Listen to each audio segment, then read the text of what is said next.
आप सभी को जय मसीह के दोस्तों, थैंक्स यीशु चैनल के माध्यम से आपको आपके चैनल में बहुत बहुत स्वागत करते हैं। आज हम इस वीडियो में बात करेंगे आप अपने जीवन में ये अनमोल वचन संभाल कर रखना, यानी परमेश्वर के वचन को और पवित्र वचन को।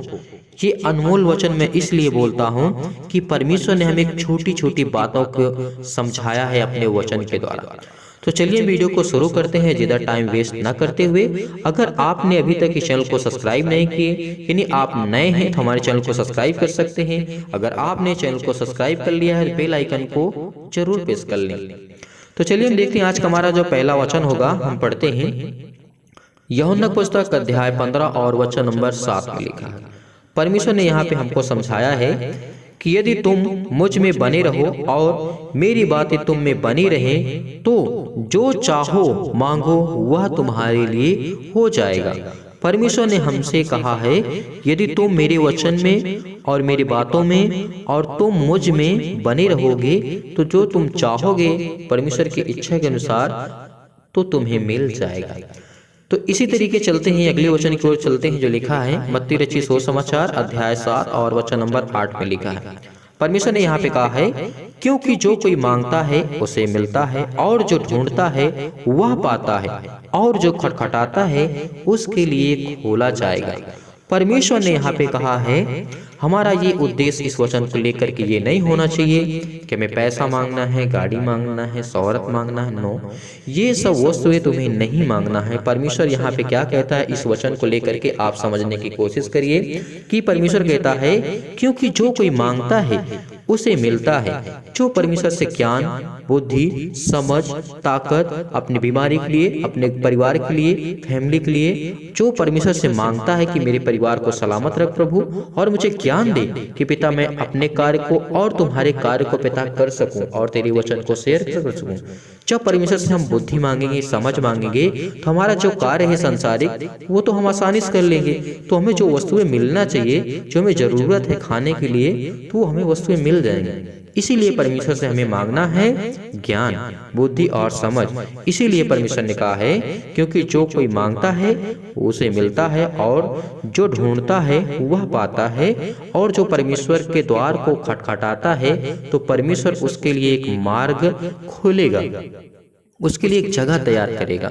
तो इसीलिए हम अगले वचन की ओर चलते हैं। लिखा है यिर्मयाह पुस्तक अध्याय 33 और वचन नंबर 3 में लिखा है मुझसे प्रार्थना कर और मैं तेरी सुनकर तुझे बड़ी बड़ी और कठिन कठिन बातें बताऊंगा जिन्हें तू अभी नहीं समझता है। परमेश्वर ने यहाँ पे कहा है कि मुझसे प्रार्थना कर। परमेश्वर यहाँ पे खुद कहते हैं कि तू मुझसे प्रार्थना कर और मैं तेरी सुन करके तुझे बड़ी बड़ी और कठिन कठिन बातें बताऊंगा जिन्हें तू अभी नहीं समझता है। लेकिन कब परमेश्वर ने बताएगा? जब परमेश्वर के वचन पे हम बने रहेंगे, उससे प्रार्थना और विनती करते रहेंगे।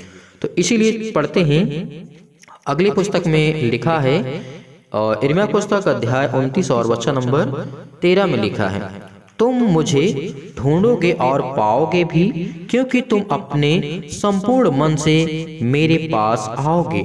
परमेश्वर ने यहाँ पे कहा है परमेश्वर जानता है कि तुम लोग मुझे ढूंढोगे और पाओगे भी और तुम अपने संपूर्ण मन से मुझे याद करोगे और मेरे पास आओगे।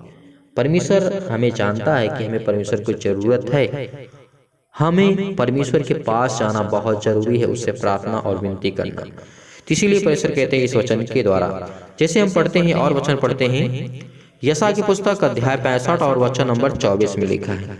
यहाँ पे परमेश्वर ने कहा है उनके पुकारने से पहले ही मैं उनको उत्तर दूंगा और उनके मांगते ही मैं उनकी सुन लूंगा। जैसे हम परमेश्वर से प्रार्थना करके कुछ मांगते हैं तो परमेश्वर हमारी प्रार्थना सुनता है और उत्तर भी देता है। तो जैसे और वचन पढ़ते हैं पहला यूहन्ना अध्याय 5 और वचन नंबर 14 में लिखा है और हमें उनके सामने जो विवाह होता है वह यह है कि यदि हम उसकी इच्छा के अनुसार कुछ मांगते हैं तो हमारी सुनता है। परमेश्वर ने यहाँ पे कहा है कि यदि हम परमेश्वर की इच्छा के अनुसार कुछ मांगते हैं तो परमेश्वर हमारी सुनता है। तो इसीलिए हमें जब भी प्रार्थना करना है तो पिता से कहना है, पिता, साफ शब्दों में कहना है, पिता मैं ये चाहता हूँ, अगर आपकी इच्छा है तो प्रभु मेरे जीवन में करिए, वरना कोई जरूरत नहीं है। पिता, मैं आपसे यही विनती करता हूँ कि आपकी छाया मुझ पर बनी रहे और मैं आपसे विनती और प्रार्थना कर सकूं। तो परमेश्वर की इच्छा के अनुसार होगा तो कार्य आपका जरूर होगा। तो इसीलिए हमें पढ़ना चाहिए। मरकुस के पुस्तक अध्याय 11 और वचन नंबर 24 में लिखा है, इसलिए मैं तुमसे कहता हूँ कि जो कुछ तुम प्रार्थना करके मांगो तो प्रतीति कर लो कि तुम्हें मिल गया है और तुम्हारे लिए हो जाएगा। परमेश्वर ने यहाँ पे कहा है, यहाँ पे इस वचन को लेकर के ये मत विश्वास इतना कॉन्फिडेंस के साथ ना तो जाइए कि आपने एक बार प्रार्थना कर लिया कि मैं पिता से प्रार्थना किया हूँ और मुझे ये चीज चाहिए और ये वस्तु चाहिए, मैं प्रतीति कर लिया हूँ, विश्वास कर लिया हूँ कि मुझे अब मिल जाएगा। आपका ये कॉन्फिडेंस बहुत दिन तक नहीं चलने वाला है, क्योंकि आपका ये कॉन्फिडेंस टूट सकता है। क्योंकि परमेश्वर ने यहाँ पे कहा है, मांगो तो प्रतीति कर लो कि तुम्हें मिल गया है और तुम्हारे लिए हो जाएगा। इसका मतलब ये है कि हो जाएगा, इसका मतलब ये नहीं है कि आप आज प्रार्थना की या परमेश्वर से कहें, पिता मैं ये चाहता हूँ मेरे जीवन में हो, मैं विश्वास करता हूँ कि मेरे जीवन में कार्य हो। आप कितने दिन, 10 दिन, 15 दिन, 20 दिन करेंगे, उसके बाद अगर वो कार्य आपका नहीं बना और नहीं हो सका तो आप निराश हो जाएंगे। इसीलिए परमेश्वर ने कहा है, प्रतीति कर लो कि तुम्हें मिल गया और तुम्हारे लिए वो हो जाएगा, आप परेशान नहीं होना।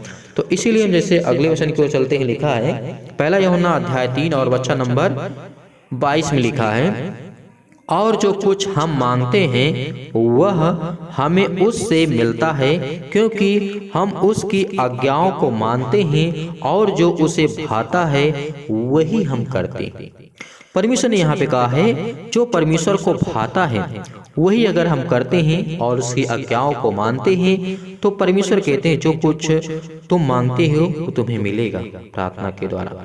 इसीलिए जैसे पढ़ते हैं मत्ती पुस्तक अध्याय 18 और वचन नंबर 19 में लिखा है, फिर मैं तुमसे कहता हूँ, यदि तुम में से 2 जन पृथ्वी पर किसी बात के लिए जिसे वे मांगे एक मन के हो तो वह मेरे पिता के ओर से स्वर्ग में है, उनके लिए हो जाएंगे। परमेश्वर ने यहाँ पे कहा है कि अगर 2 जन पृथ्वी पर किसी बात के लिए प्रार्थना करें, कोई भी चीज के लिए प्रार्थना करें, एक मन के हों, तो पिता जहाँ पे है हमारा, उसके पास वो हर एक वस्तु है जो वो देना चाहता है तुमको। इसीलिए कहा है कि उनके लिए हो जाएंगे। तो जैसे हम पढ़ते हैं गलातियों पुस्तक अध्याय 5 और वचन नंबर यहाँ पे पढ़ेंगे 22, यहाँ पे लिखा है, पर आत्मा का फल प्रेम है। परमेश्वर ने यहाँ पे कहा है, पर आत्मा का फल जो है प्रेम है, आनंद है, मेल है और धीरज है। परमेश्वर ने हमें ये सिखाया है कि जिसके पास आत्मा है उसके पास अनेक प्रकार के आनंद है, मेल मिलाप है, धीरज है, पेशेंस वो रख सकता है, और उसका फल प्रेम का फल होना चाहिए।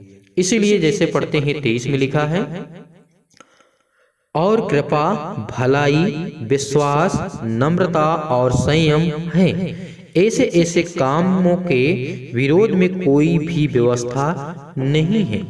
परमेश्वर ने यहाँ पे कहा है, जिसके अंदर कृपा, भलाई, विश्वास, नम्रता और संयम है, तो परमेश्वर उसके जीवन में हर वो कार्य करेगा जो वो परमेश्वर की इच्छा के अनुसार मांगता है। तो जैसे हम इसी 25 में पढ़ते हैं गलातियों पुस्तक, यदि हम आत्मा के द्वारा जीवित हैं तो आत्मा के अनुसार चलें भी। परमेश्वर यहाँ पे कहता है कि यदि हम आत्मा के अनुसार अगर हम जीवित हैं, यानी आत्मा के द्वारा हम जीवित हैं, तो आत्मा के अनुसार हमें चलना भी चाहिए। तो बस इतने वचन आपको मैंने बताया। ये मुझे लगते हैं कि सबसे अनमोल वचन है बाइबल के, आपको पढ़ना बहुत जरूरी है। अगर आपने अभी तक इस चैनल को सब्सक्राइब नहीं किए तो सब्सक्राइब कर सकते हैं और बेल आइकन को प्रेस कर लें कि आने वाली वीडियो आप तक आसानी से पहुंचती रहे। एक हमारा सेकंड चैनल है जो वीडियो के नीचे लिंक दिया गया है, आप उस चैनल को भी सब्सक्राइब कर सकते हैं। परमेश्वर आप सब मसीह भाई बहनों को बहुत ऐसे आशीष दे। प्रार्थना में लगे रहें, परमेश्वर से प्रार्थना और विनती और निवेदन करते रहें। गॉड ब्लेस यू, आमीन।